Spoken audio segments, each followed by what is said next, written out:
Pleasure. Mark, I'm pretty sure that's the first time we've ever walked out to dance music. Well, I did think about holding hands, but didn't think that would come off right. Well, it is my honor to be here with Senator Cruz. We're going to have a short discussion about the Constitution. How many of you support the Constitution? So we're not at the DNC event here, that's obvious. Senator Cruz, I think the smell would be somewhat different. Yes. He means pot, of course. Studied ambiguity is okay. You're one of the leading constitutionalists, not just in the Senate, but in the country. And one of the problems we have in this country today is so much of what we do is not within the constitutional construct. You have introduced an amendment to the Constitution to place term limits on members of Congress.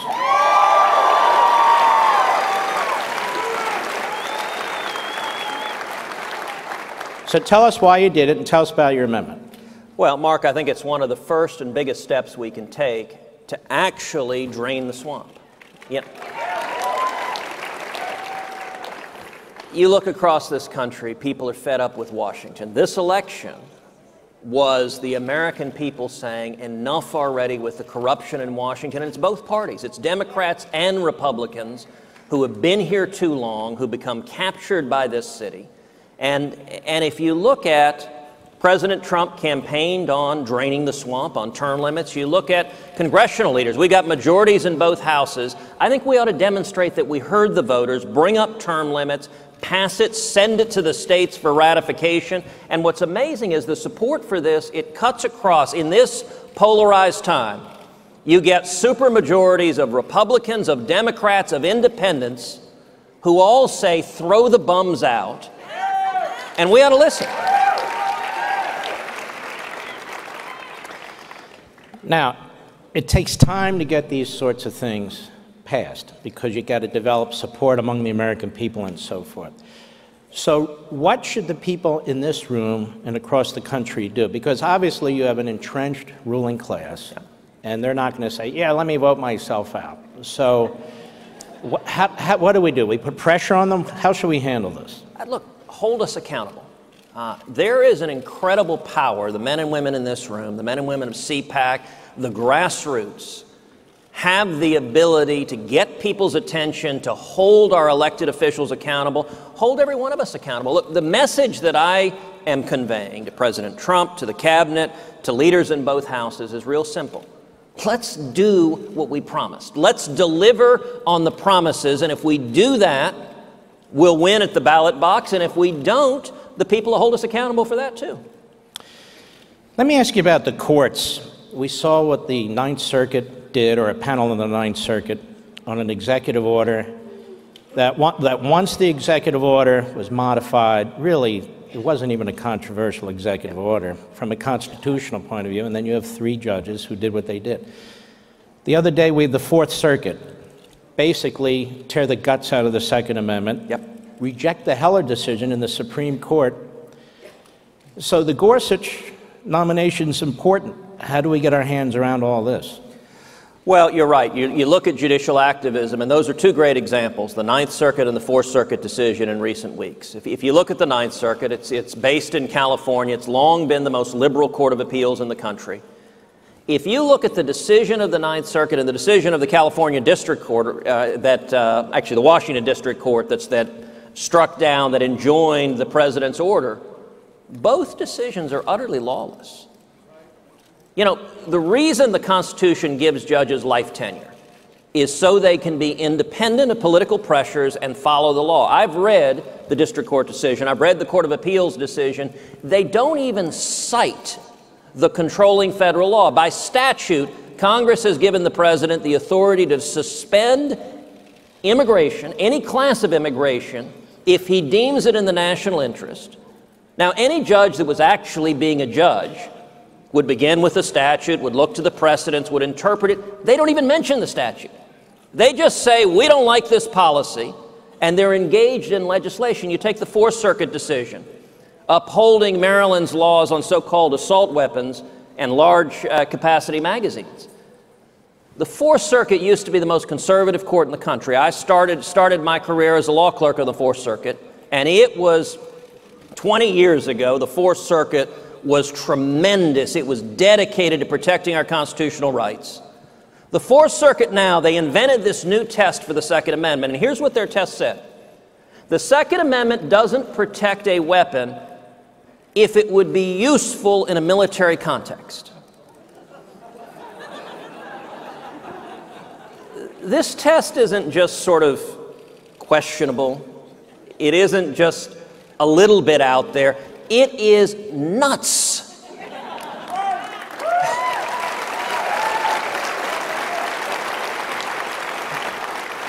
The Second Amendment was designed explicitly to protect weapons that would be useful in a military context. If we were living back in 1789, your musket would be really useful in a military conflict. If you were called up to service, they said, bring your musket. And indeed, the first Congress passed a law. You want to know the first gun control law in America? First Congress passed a law mandating that all able-bodied men must own a musket.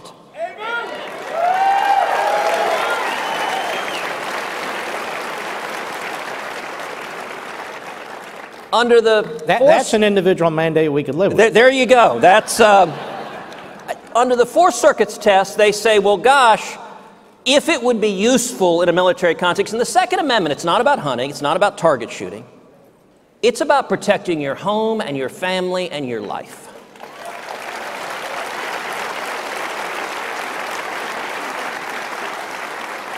So under the Fourth Circuit's test, the only things that are protected are things that are not useful in a military context. So apparently the Second Amendment protects feather dusters. You have a right to have a feather duster. If anyone breaks in, you can make sure they're really clean as they're robbing your house. This is lawless. And it's why after 8 years of Obama, there are few, if anything, more important than putting principled constitutionalists on the Supreme Court. The Gorsuch nomination is important. It matters. And mark my words, Judge Gorsuch will be confirmed.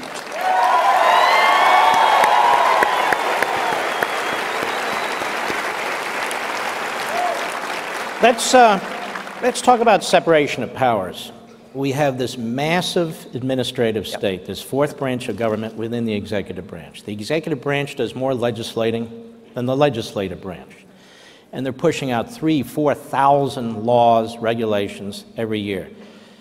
Isn't there a law that Congress passed itself, the REINS Act, that empowers itself to do something about this? Well, that should be one of the singular priorities of this new Congress and of this new administration, is reining in the out-of-control regulatory state. The REINS Act would require Congress to approve any regulation that would have an impact of greater than $100 million on the economy. Now, you want to talk about a basic common sense step. If the federal government is going to cost $100 million or more of your jobs going away, at a minimum, the people who are elected by the people ought to have to vote and say, yes, I support taking away your job, or no, I don't support taking away your job. And part of the regulatory state, you know, what the framers understood was accountability. I mean, the Constitution is brilliant for accountability, for posing factions against each other to fight amongst themselves in government, which protects our liberty, but also in ensuring that decision-making is made by those that the people can hold accountable. The regulatory state now lets politicians wipe their hands and say, hey, it's not my fault. It just came from these bureaucrats who work for nobody and are accountable to nobody.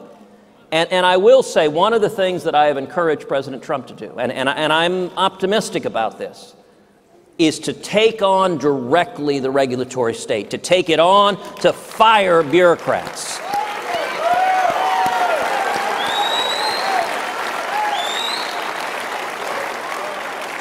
And what I've encouraged President Trump and Attorney General Jeff Sessions, and by the way, let me just repeat that again, Attorney General Jeff Sessions.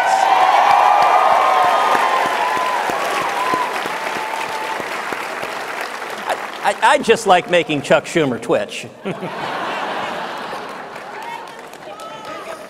But what I have urged them to do is put together a sophisticated, serious legal strategy to take on the regulatory state. Now, you'll be sued. You'll end up in the Ninth Circuit. You'll end up with activist judges trying to protect the regulatory state.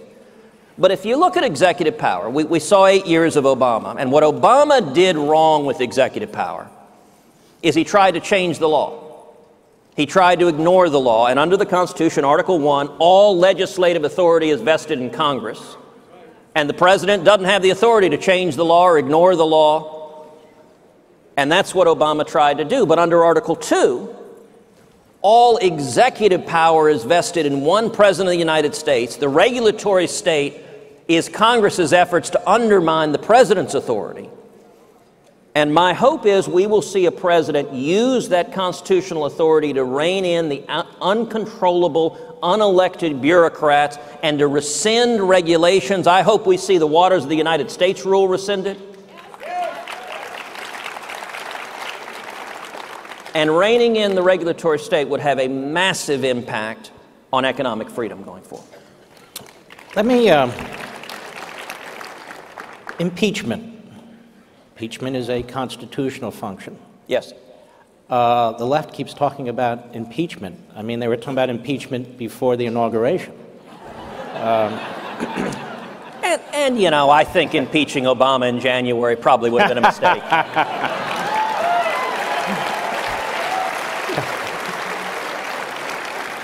So would retroactive impeachment be unconstitutional? I don't know, but it'd be fun. But let me ask you this question. Do the Democrats understand they need to control the House of Representatives to impeach somebody? You know,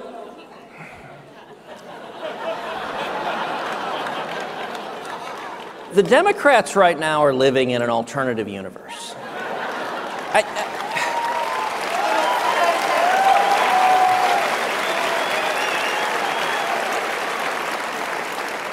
The week after the election, I was back at the Capitol, was in an elevator at the Capitol with a well-known liberal Democrat who was simply staring ahead in this complete stupor. And that hadn't changed. They all look like that. And they are in denial, and they're angry. I mean, you and I were talking backstage before this. The anger on the left, I've never seen anything like this. I mean, they're right now opposing everything. Democrats in the Senate are filibustering absolutely everything. This is the longest we've been. The cabinet is still not confirmed. This is the longest we've been since George Washington without confirming a cabinet. They're filibustering everything. We voted a couple of weeks ago on approving the Journal. Now, Mark, I'm going to confess, I have no idea what the hell that is. I've never voted. I voted yes. I hope yes was the right vote. Approving the Journal is the most mundane, procedural step. It is always done by unanimous consent. I didn't know we did that until they objected to it and said, no, you got to have a full Senate vote. Everyone come down to approve the Journal. What that means, if this continues, and from the left, their base, there's a technical term for their base. Moscow.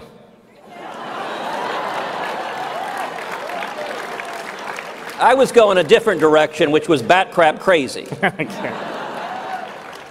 Right now, Democratic senators are more scared of their base than they are of the voters. A liberal Democrat told me a couple of weeks ago, said, listen, we're afraid of being primaried.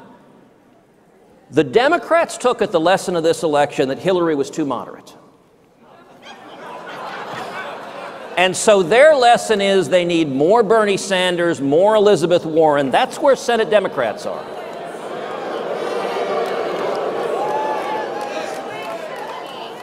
What that means is I think it is likely they will continue to oppose everything. Now that means for us, the answer can't be, okay, then they shut down the Congress. They prevent us from doing anything, so we need to look at tools that can get things done despite a Democratic filibuster, and there are three main tools. First is confirmation. And by the way, I'll do this again many times since January 20th. I have raised a glass and toasted Harry Reid.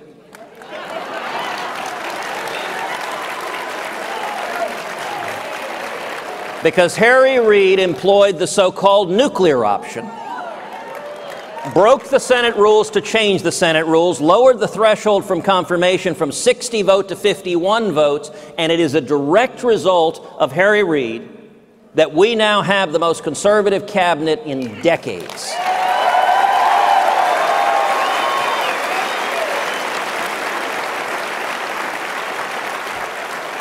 And so if I can be a little presumptuous, Mark, let me, on behalf of CPAC, thank Harry Reid. Harry Reid, thank you for Attorney General Jeff Sessions.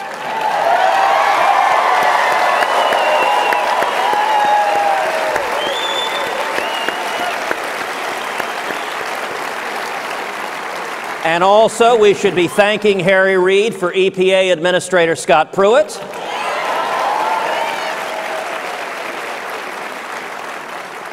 For Education Secretary Betsy DeVos.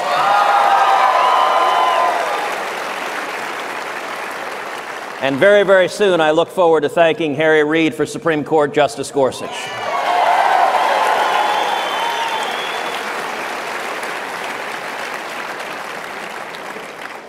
Should we thank Keith Ellison, too, who is likely to be the next, who's likely to be the next chairman of the DNC?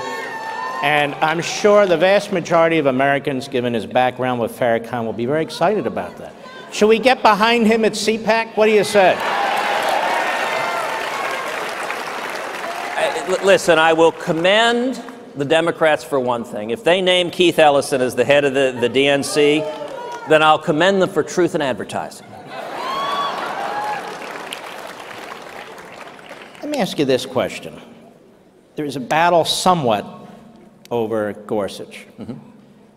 But when there's another vacancy, yes, how much nuttier can they get? Because the next vacancy, they're going to say belongs to them.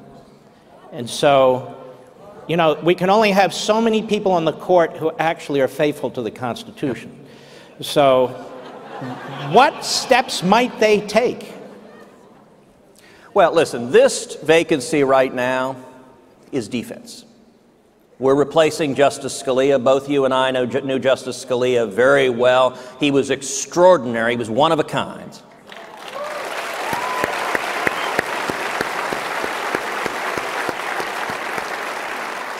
By the way, I have to tell a quick Scalia story just in honor of the great jurist, which is in the early to mid-1980s, then Judge Antonin Scalia was on the D.C. Circuit.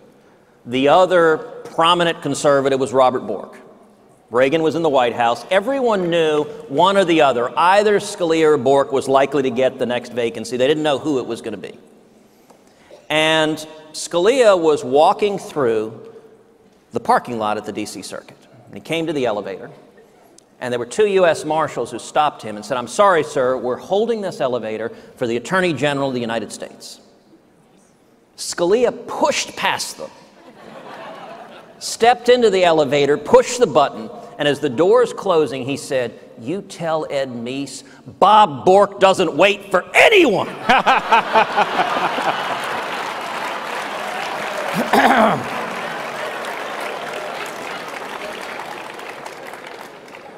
And in '86, Reagan nominated Antonin Scalia. The Scalia seat is defense. We're not going to get any better than Justice Scalia. The best we can do is preserve constitutional victories like upholding the Second Amendment, like protecting religious liberty. But we're not going to get any better. This summer, I think we'll have another Supreme Court vacancy this summer. If that happens, as much as the left is crazy now, they will go full Armageddon meltdown. Because the next vacancy is where we have the ability to get back and restore our basic constitutional protections. And to give an indication of just how much impact common sense policies can have, let me actually shift for a second as we wrap up from the Constitution to a basic priority, enforcing the border. So this week I was down at the border, was down in McAllen, joined the Border Patrol, did a air patrol up in the plains, rode in a gunboat up and down the Rio Grande, joined them on a midnight ride along as they were enforcing the border. And let me break a little bit of news here. You know what the Border Patrol told me in the Rio Grande Valley sector? That since Inauguration Day, illegal crossings have dropped 50%.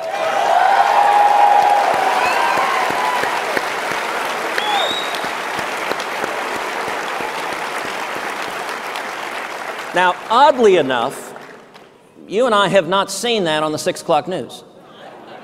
Somehow reporters aren't reporting it. I asked them, I said, look, why is that? Border Patrol agents said they didn't know, but they assumed it was because with the new administration, they understood we'd have an administration that would finally enforce the laws.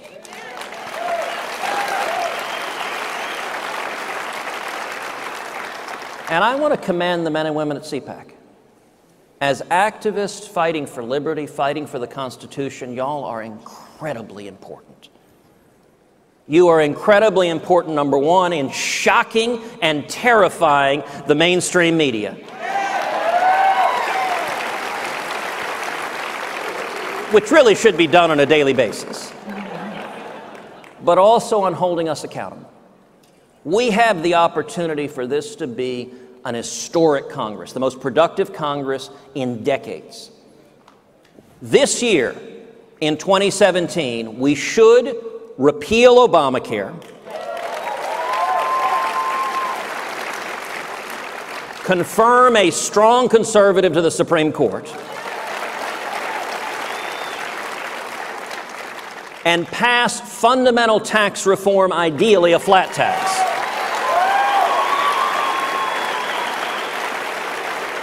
And let me add one more thing to that list. We ought to pass the legislation that I've introduced with Lindsey Graham to defund the United Nations until they reverse their anti-Israel resolution.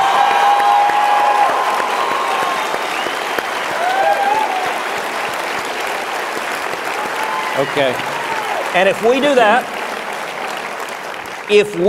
that, 2017 will be an historic milestone year. And so what I'm encouraging President Trump and the cabinet and congressional leaders to do is let's keep our promises. Let's do what we said we would do, and that's what each and every one of you can hold all of us accountable for. We have to go. It's been a pleasure being with you, Senator. The great one. Yeah. It's a pleasure being with all of you. God bless you.